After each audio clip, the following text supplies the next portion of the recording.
A lenda dos índios Cherokees. O pai leva o filho para a floresta durante o final da tarde, venda-lhe os olhos e o deixa sozinho.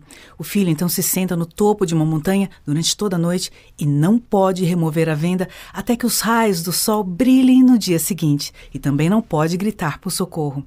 Então ele passa a noite toda lá e aí sim ele será considerado um homem. E ele não pode contar a experiência para nenhum outro menino, porque cada um deve tornar-se homem do seu próprio modo, enfrentando o medo do desconhecido. Embora saiba que todos vão passar por isso, e muitos inclusive já passaram, o menino sente medo.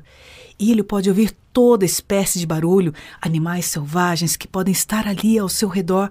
Alguns homens podem feri-lo, cobras e insetos podem picá-lo, além de estar com fome, frio e sede.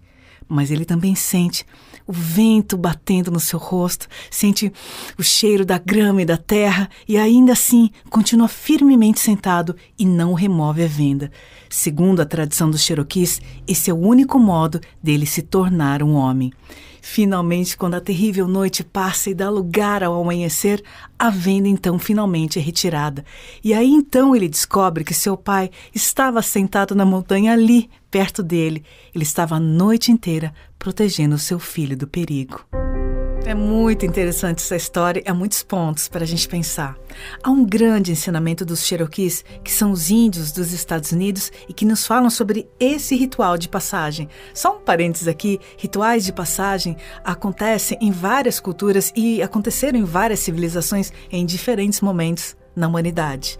Rituais como esse que preparam o menino para a fase adulta para enfrentarem sozinhos as adversidades. E olha só, diferente de tantas culturas que, ao invés de estimular o adolescente a enfrentar o mundo, cada vez mais estimulamos a ficarem mais dependentes dos pais e criamos filhos cada vez mais dependentes emocional e financeiramente de nós. E isso não é bom, porque a gente não sabe até quando estaremos vivos, né? Quanto mais cedo eles aprenderem a sozinhos subsistirem, melhor.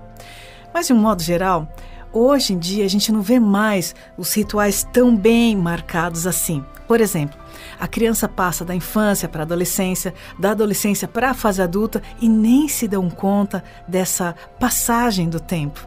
Antigamente tinha menina que debutava, aos 15 anos, tinha uma festa grande, muitos convidados, porque a ideia era o quê? Apresentar essa agora moça à sociedade e que estaria pronta para se casar, sabia?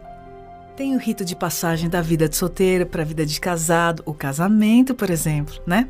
Porque não é só uma mudança de status, mas das responsabilidades, da decisão em que duas pessoas decidem seguir juntas o caminho da vida. Enfim, são vários os rituais. Mas, por outro lado, a história também nos fala que nunca estamos sozinhos. O menino, embora tivesse com bastante medo, confiou no seu pai, se manteve firme durante toda a noite, sem tirar a venda.